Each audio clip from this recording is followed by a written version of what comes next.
Shalom saudara-saudara, selamat hari Sabat buat kita semuanya.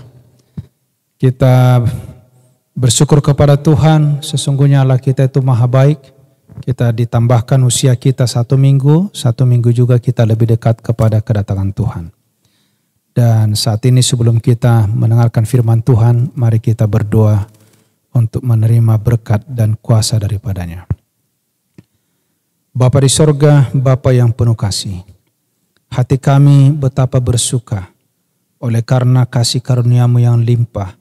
Engkau izinkan kami untuk mendengarkan firman-Mu pada hari ini, untuk boleh mendalaminya dan terlebih mempersiapkan diri kami menyambut kedatangan Tuhan yang sudah tidak lama lagi. Biarlah kuasa Roh Kudus Tuhan menolong kami, agar kami mengerti dan kami dihiburkan, terlebih hamba-Mu yang menyampaikannya, layakkan untuk berbicara mengenai firman Tuhan. Di dalam nama Yesus kami berdoa dan mengucap syukur. Amin. Saudara-saudara yang kasih dalam Tuhan, hidup ini merupakan satu rahasia. Sebab tidak satupun orang yang mengetahui apa yang terjadi besok atau lusa. Namun, sebagai orang yang percaya kepada Tuhan, kita memiliki satu harapan. Oleh karena Allah sendiri yang telah berjanji kepada manusia. Di dalam Yeremia pasal 29 ayat 11, bahwa rancangan Allah kepada kita adalah rancangan damai sejahtera. Bukan rancangan kecelakaan, tetapi untuk menyediakan masa depan yang penuh dengan harapan. Itulah sebenarnya kerinduan Allah bagi anak-anaknya. Kerinduan Allah bagi dunia yang sudah jatuh ini. Bagaimana Yesus datang ke dunia ini dengan segala penderitaan karena merindukan manusia yang sudah jatuh itu kembali ke dalam ribaan Tuhan. Saudaraku yang kasih, pekabaran yang saya mau bagikan pada saat ini adalah menjadikan hari esok lebih baik daripada hari ini. Mari kita membuka Alkitab kita di dalam Amsal pasal 28. Kitab Amsal pasal 28 ayat yang ke-25 sampai ayat yang ke-27. Orang yang loba menimbulkan pertengkaran. Tetapi siapa percaya kepada Tuhan diberi kelimpahan. Siapa percaya kepada hatinya sendiri adalah orang bebal. Tetapi siapa berlaku dengan bijak akan selamat. Siapa memberi kepada orang miskin tak akan berkekurangan. Tetapi orang yang menutup matanya akan sangat dikutuki. Saudara-saudaraku yang kasih dalam Tuhan, ada beberapa sifat yang disampaikan di dalam 3 ayat ini yang membawa berkat dan juga yang membawa laknat. Orang yang loba,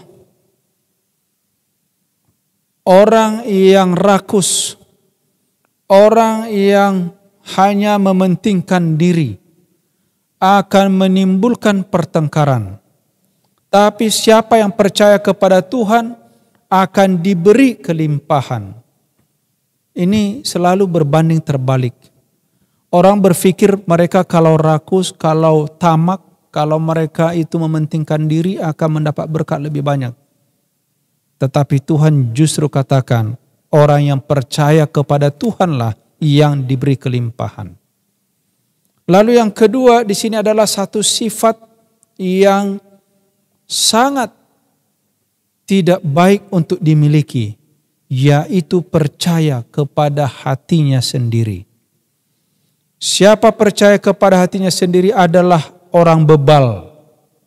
Tetapi siapa berlaku dengan bijak akan selamat. Saudara-saudaraku yang kasih dalam Tuhan, hidup dalam Tuhan selalu hidup dalam ketergantungan kepada Allah. Hidup dalam Tuhan selalu hidup di dalam percaya kepada Allah. Hidup di dalam Tuhan adalah hidup yang selalu menyerahkan diri kepada Tuhan. Dan hidup di dalam Allah, di dalam kebenaran adalah hidup yang melayani. Itu sebabnya ayat 27 dikatakan, siapa memberi kepada orang miskin tak akan berkekurangan.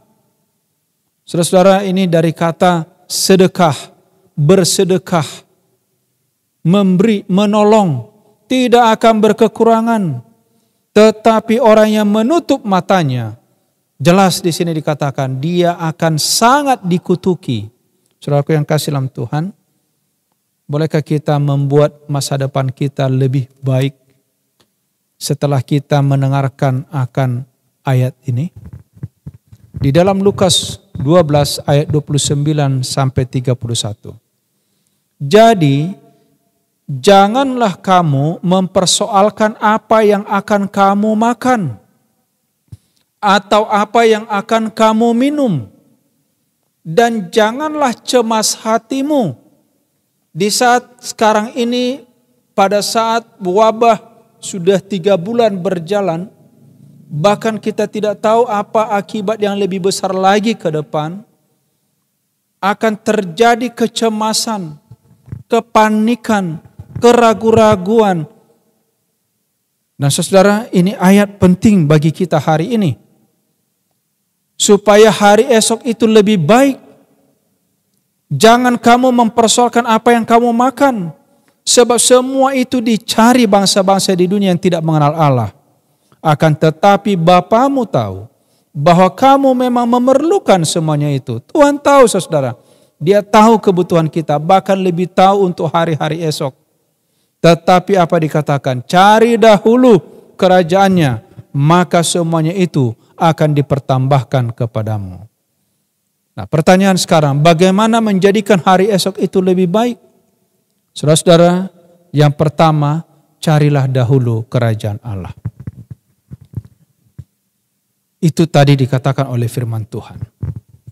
Di dalam satu buku yang berjudul Mount of Blessing, halaman 99, dikatakan di sini, I have come to open to you the kingdom of love and righteousness and peace.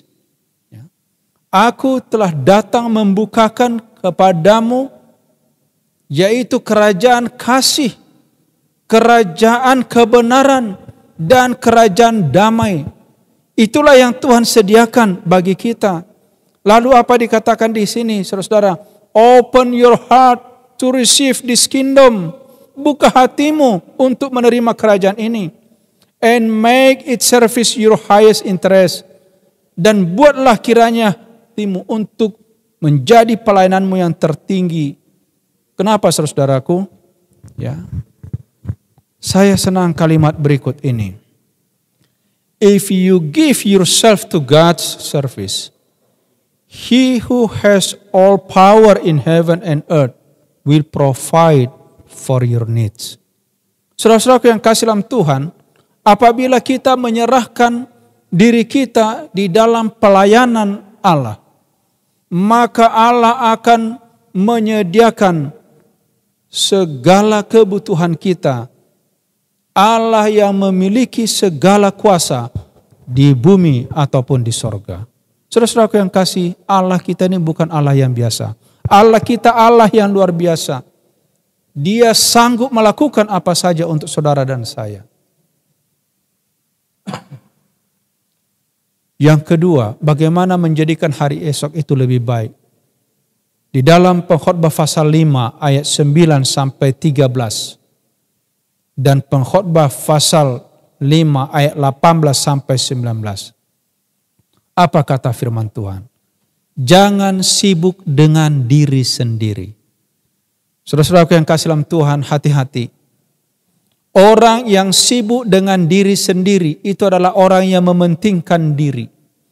Itulah yang tadi orang yang loba. Saudaraku yang kasih, dikatakan di dalam Pengkhotbah 5 ayat 9. Siapa mencintai uang tidak akan puas dengan uang. Siapa mencintai kekayaan tidak akan puas dengan penghasilannya. Ini pun sia-sia. Dengan bertambahnya harta, ayat yang ke-10, bertambah pula orang-orang yang menghabiskannya. Dan apakah keuntungan pemiliknya selain daripada melihatnya? Lalu ayat yang ke-11, enak tidurnya orang yang bekerja, baik ia makan sedikit maupun banyak, tetapi kekenyangan orang kaya sekali-kali tidak membiarkan dia tidur. Saudara yang kasih dalam Tuhan, mari kita melihat alam sekitar kita. Orang yang penakut pada umumnya, yang cemas pada umumnya, kalau mengadakan perjalanan ataupun tinggal di satu tempat, saudara-saudaraku yang kasih, saya bisa melihat, saya senang kalau lewat, saya di pinggir pohon sana, di pinggir jalan sana ada pohon yang rindang, lalu di sana ada abang tukang becak tertidur pulas di atas becaknya. Tetapi ada orang yang punya rumah yang mewah, dengan tempat tidur yang mewah, tapi tidak bisa tidur saudara karena apa? Khawatir dengan usahanya, dengan uangnya. Saudara-saudaraku yang kasih dalam Tuhan, ada kemalangan yang menyedihkan kulihat di bawah matahari. Kekayaan yang disimpan oleh pemiliknya justru menjadi kecelakaannya sendiri. Saya bisa memberikan banyak contoh saudara-saudara. Pada waktu terjadi gempa bumi yang dahsyat tahun 2005 yang lalu, setelah tsunami terjadi gempa, ada banyak orang yang terperangkap di dalam bangunan yang kokoh. Bangunan yang kokoh itu sesungguhnya tadi diharapkan justru membuat aman penghuninya. Tetapi pada waktu terjadi gempa itu, karena gempa itu justru membuat bangunan itu jatuh ke dalam, terperosok ke dalam bumi. Saudara-saudara, begitu sulit untuk mengevakuasi orang-orang yang ada di dalamnya. Ada banyak orang-orang yang kaya yang hilang nyawanya dan tidak tertolong. Saya 1 minggu mengadakan pemakaman setiap hari. Saudara-saudaraku yang kasih dalam Tuhan, ini adalah tantangan buat kita. Betul apa kata firman Tuhan. Dan kekayaan itu binasa oleh kemalangan, sehingga tak ada satupun padanya untuk anaknya. Saudara-saudaraku yang kasih dalam Tuhan, ini saya lihat dengan kepala, dengan mata kepala saya sendiri. Peristiwa di mana orang tua yang memiliki harta itu hancur dan tinggal anaknya dan tidak memiliki apa-apa. Setiap orang yang dikuasai Allah kekayaan dan harta benda dan kuasa untuk menikmatinya, untuk menerima bagiannya dan untuk bersukacita dalam jeripayanya, juga itu adalah karunia Allah. Tidak seiring ia mengingat umurnya, karena Allah membiarkan dia sibuk dengan kesenangan hatinya. Ada banyak orang saudaraku habis waktunya untuk bekerja dengan jerih lelah yang luar biasa, mengumpulkan harta di atas dunia ini.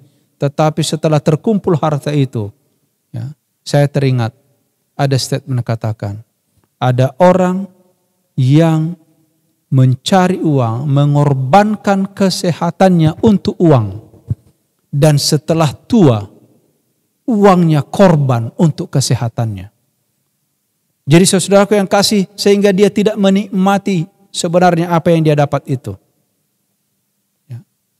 Oleh karena dia habis waktunya mengumpulkan, tetapi setelah tiba waktunya dia mau menikmati, bukan dia nikmati, tetapi dia sakit dan apa yang dapat itu habis untuk membayar untuk pengobatannya. Saudara-saudara yang kasih dalam Tuhan, itu sebabnya jangan kita sibuk dengan diri sendiri. Lalu yang ketiga, bagaimana supaya kita ini hidup berkenan kepadanya. Mazmur 37 ayat 23 sampai 25. Tuhan menetapkan langkah-langkah orang yang hidup berkenan kepadanya. Apabila ia jatuh tidak sampai tergeletak, ingat saudaraku janji Tuhan. Sebab Tuhan menopang tangannya. Dan ayat yang ke-25, dahulu aku muda, sekarang telah menjadi tua. Tetapi tidak pernah kulihat orang benar ditinggalkan atau anak cucunya meminta-minta. Ini adalah satu jaminan kepada orang yang berkenan kepada Tuhan. Jadi saudaraku yang kasih dalam Tuhan, sibukkan diri bertemu dengan Tuhan. Sibukkan diri untuk melakukan sesuatu di dunia ini yang menyenangkan bagi Tuhan dan bagi diri sendiri. Karena Tuhan akan menyediakannya. Ya. Saudara-saudaraku, ya, bagaimana kita supaya ya, menjadikan hari esok itu memiliki harapan dan lebih baik.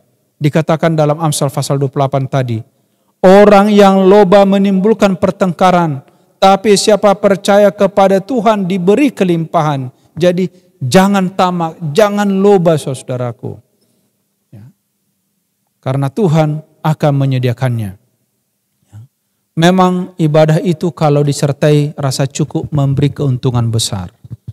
Sebab kita tidak membawa sesuatu apapun ke dalam dunia ini. Dan kita juga tidak membawa apa-apa waktu keluar dari dunia ini. Asal ada makanan dan pakaian cukuplah. Tetapi mereka yang ingin kaya terjatuh ke dalam pencobaan, ke dalam jerat dan ke dalam berbagai nafsu yang hampa dan yang mencelakakan, yang menenggelamkan manusia ke dalam keruntuhan dan kebinasaan. Kenapa saudara? Karena akar segala kejahatan ialah cinta uang. Sebab oleh memburu uanglah beberapa orang telah menyimpang dari iman dan menyiksa dirinya dengan berbagai duka. 1 Timotius 6 ayat 6 sampai 10. Saudara-saudaraku yang kasih dalam Tuhan. Tuhan rindu kita bisa menikmati hidup ini di dunia ini. Allah tidak membiarkan anaknya kelaparan. Allah tidak pernah membiarkan umatnya di dalam pesakitan. Kalaupun pencobaan datang kepada kita, ya, penggodaan saudara, itu adalah hanya sekedar ujian untuk membiasakan diri kita menghadapi hari-hari yang sulit ke depan, di mana hari Tuhan sudah dekat. Ya. Bagaimana menjadikan hari esok itu supaya lebih baik? Dikatakan di sini, ringan tangan memberi. Ringan tangan memberi, saudara. Amsal 28 ayat 27, siapa memberi kepada orang miskin tidak akan berkekurangan.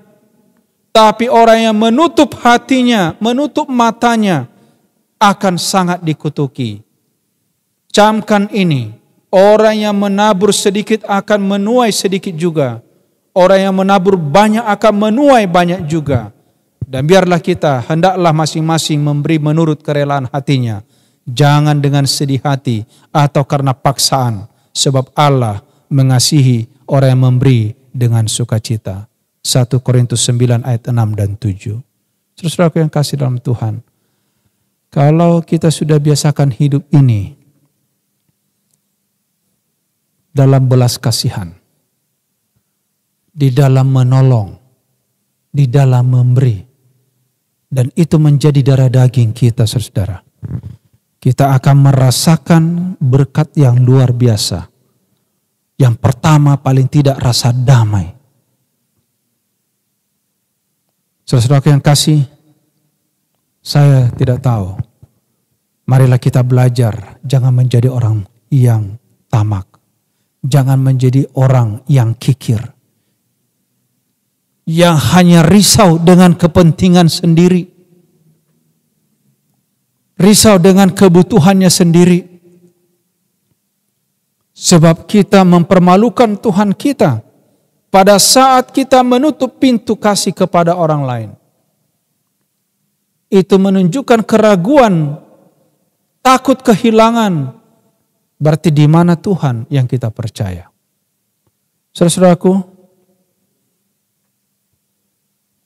kalau kita mau lebih baik hidup kita dari hari ke hari,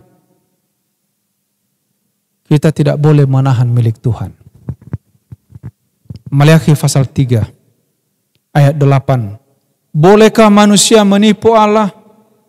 Namun kamu menipu aku, kata Tuhan. Tetapi kamu berkata, dengan cara bagaimana kami menipu engkau? Mengenai persembahan persepuluhan dan persembahan khusus. Kamu telah kena kutuk, tapi kamu masih menipu aku, ya kamu seluruh bangsa. Beberapa waktu yang lalu saya menonton satu YouTube yang dengan begitu hebat ingin ditantang bahwa orang-orang yang membayar perpuluhan, yang mengembalikan perpuluhan itu adalah orang yang tertipu. Saudaraku yang kasih, hati-hati. Karena setan menggunakan ayat firman Tuhan dalam menggoda Yesus. Setan menggunakan orang-orang yang percaya firman Tuhan ini juga dengan menyalahgunakan firman Tuhan itu sendiri. Saudara-saudaraku, jangan tergoda. Ini firman Tuhan, bukan firman dari seseorang yang lain. Bukan dari pendeta, bukan dari hamba Tuhan, tapi dari Tuhan. Ya. Kalau kita mau lebih baik hari-hari kita ke depan, jangan pernah menahan milik Tuhan. Saudaraku yang kasih dalam Tuhan, ini adalah janji. Itulah sebabnya janji Tuhan apa dikatakan, bawa seluruh persembahan persepuluhan itu ke rumah perbendaharaan supaya ada persediaan makanan di rumahku. Dan ujilah aku firman Tuhan semesta alam, apakah aku tidak membukakan bagimu tingkap-tingkap langit dan mencurahkan berkat kepadamu sampai berkelimpahan. Ayat 11, aku menghardik bagimu belalang pelahap, supaya jangan dihabisinya hasil tanahmu, dan supaya jangan pohon anggur di padang tidak berbuah bagimu. Firman Tuhan semesta alam. Jadi saudara, kalau Tuhan berfirman, seyogianya, seharusnya, idealnya kita ikut apa yang Tuhan katakan. Sedih bila mana banyak orang yang begitu berat mengorbankan sesuatu untuk Tuhan. Dia lupa bahwa Tuhan yang membayar kepadanya dengan darah anaknya. Keselamatan yang datang dari Tuhan. Setiap hari Tuhan memberikan nafas kehidupan. Setiap hari Tuhan memberikan matahari kepadanya. Setiap hari Tuhan memberikan hujan. Setiap hari Tuhan memberikan kehidupan. Saudaraku, berapa harusnya dia bayar kepada Tuhan?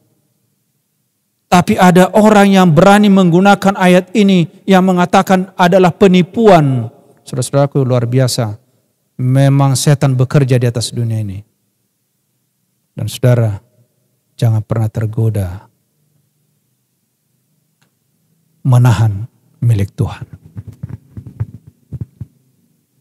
Saudara bukan membayar pendeta. Saudara bukan membayar seorang hamba Tuhan. Bukan. Tuhan yang mengasingkan para hamba Tuhan itu bagi dirinya. Sering orang jatuh ke dalam pemahaman seperti ini, dangkal sekali. Pada waktu mereka mengembalikan milik Tuhan, mereka selalu melihat kepada pendeta, melihat kepada orang-orang yang bekerja di gereja. Salah, saudara. Kita berurusan dengan Tuhan, bukan dengan mereka.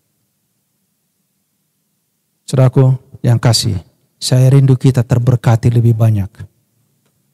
Dan yang terakhir, bagaimana supaya hari esok lebih baik dan kita ini hidup di dalam Tuhan, di dalam kebenaran.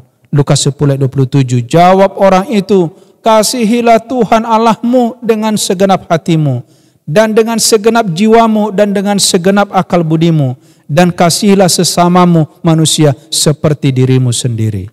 Saudaraku, kasih tidak berbuat jahat. Kasih itu adalah kegenapan hukum Taurat. Roma 13 ayat 10. Hal ini harus kamu lakukan karena kamu mengetahui keadaan sekarang, bahwa saatnya telah tiba bagi kamu untuk bangun dari tidur. Sebab sekarang keselamatan sudah lebih dekat bagi kita daripada waktu kita menjadi percaya. Roma pasal 13 ayat 11. Jadi saudaraku yang kasih, dari hari ke hari kita ini sudah lebih dekat kepada Tuhan. Dan inilah waktu yang terbaik bagi kita untuk berbuat apa yang Tuhan rencanakan. Itu sebab dalam Galatia 6 ayat 10 dikatakan, karena itu selama masih ada waktu, kesempatan bagi kita, mari kita berbuat baik kepada semua orang, tetapi terutama kepada kawan-kawan kita seiman. Saudara-saudaraku, Kesimpulan dalam pelajaran ini pada Sabat ini bagi kita, kalau kita mau menjadikan hari esok lebih baik, cari dahulu kerajaan Allah. Dahulukan Tuhan, saudara. Dahulukan kebenarannya. Jangan sibuk dengan diri sendiri. Ya. Hiduplah berkenan kepada Tuhan dengan tidak loba, tidak tamak. Mari kita membuka tangan kita lebar-lebar, memberikan pertolongan, ringan tangan untuk memberi. Dan jangan lupa saudara, jangan pernah menahan milik Tuhan. Berikan itu, kembalikan kepada Tuhan. Dan di atas segalanya, marilah kita mengasihi Allah dengan segenap hati dan mengasihi sesama manusia seperti diri kita sendiri. Semoga dengan firman Tuhan pada saat ini, kita semua akan disiapkan menjadi pemenang, menjadi orang yang lebih bahagia, menjadi orang yang lebih baik daripada hari ini. Itulah doa dan harapan saya. Tuhan memberkati kita. Kita bersatu dalam doa. Bapa di sorga, terpuji nama Tuhan.